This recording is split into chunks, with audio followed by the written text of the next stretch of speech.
India, I believe, is in the middle of a dialogue right now that can have far-reaching consequences on the present and the future. This is a dialogue on shadism or colorism. Let us support this dialogue. Do you know who the most beautiful woman in Indian history was? Draupadi. Her beauty was such that kings and princes vied to own her as their own.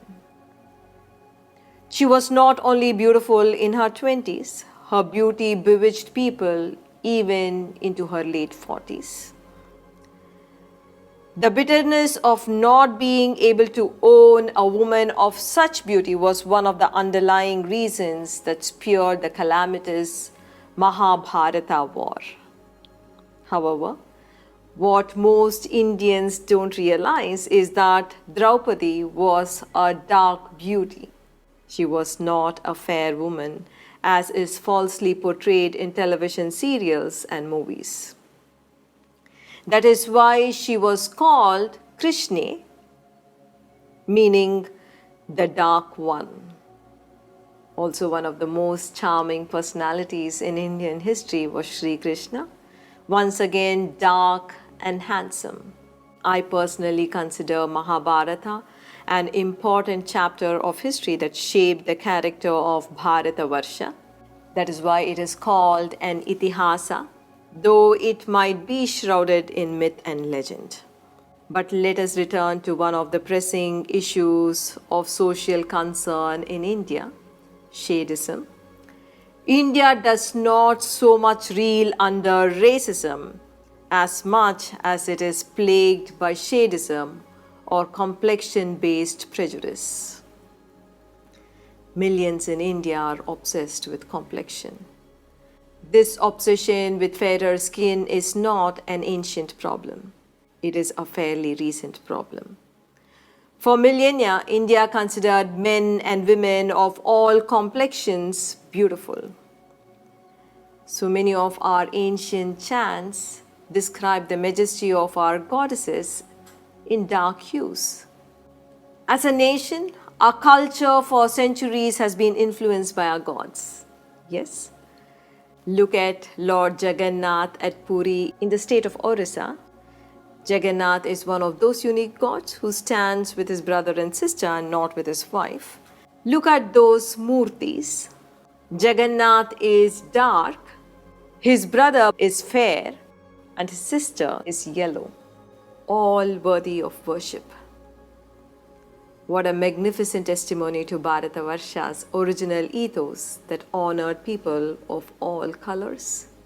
This obsession with complexion is very recent. It became a curse only with the British rule. It is a 250-year-old problem.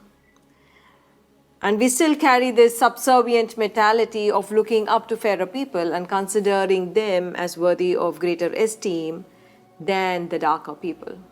Have you ever wondered how funny it would be if a white cow or a white sheep considered itself more honorable than a black one or a brown one? Imagine cow societies and sheep societies practicing discrimination based on color.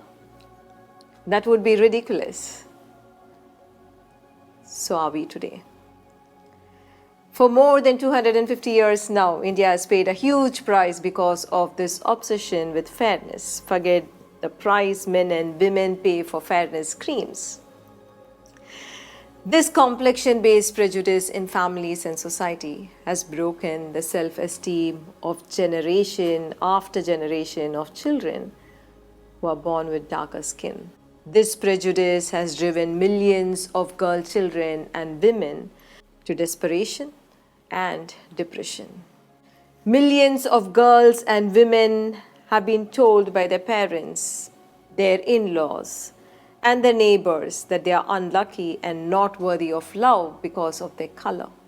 Men and women of darker complexion routinely experience body shaming at various levels. Now is the time to end this 250-year-old prejudice. Feeling rejected, looked down upon in childhood, actually leads to very deep emotional wounds. These wounds can negatively alter the brain chemistry of your children for life. Their brains secrete less of happy hormones even in later life. Their genius does not flower completely because of these emotional wounds. They find it difficult to accept and trust appreciation of love given to them. They also find it hard to appreciate and love another freely. Their moods get damaged for life. Every parent, grandparent must wake up and heal their child's heart with love. You must protect your children and grandchildren from this emotional abuse and boldly take a stand against it. Every aunt and uncle must stop making insensitive remarks based on color. Families must stop treating children with darker complexion as inferior. Every adult, colleague, and neighbor must stop rude comments towards people of darker skin. Organizations must create wiser cultures. Husbands and in-laws must learn to respect the darker woman in the family too, with the same regard as they treat fairer women.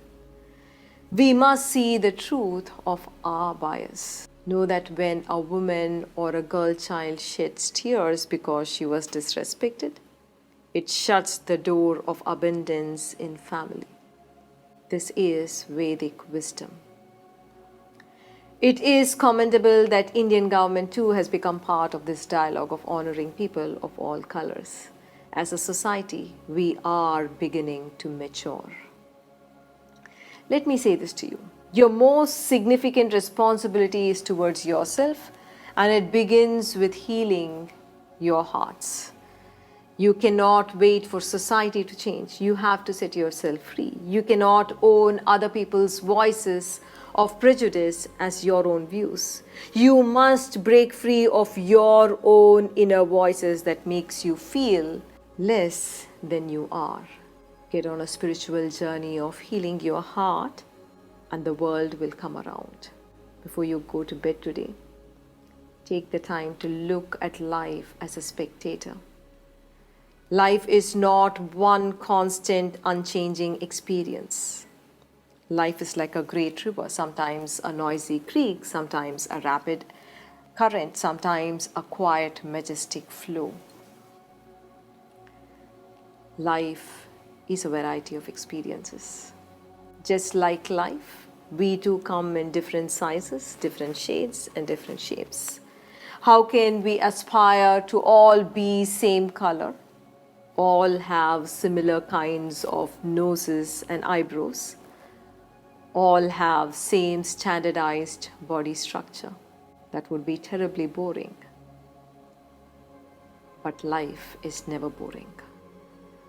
All we need to do is simply flow with whatever we are, however we are, whoever we are, and celebrate it.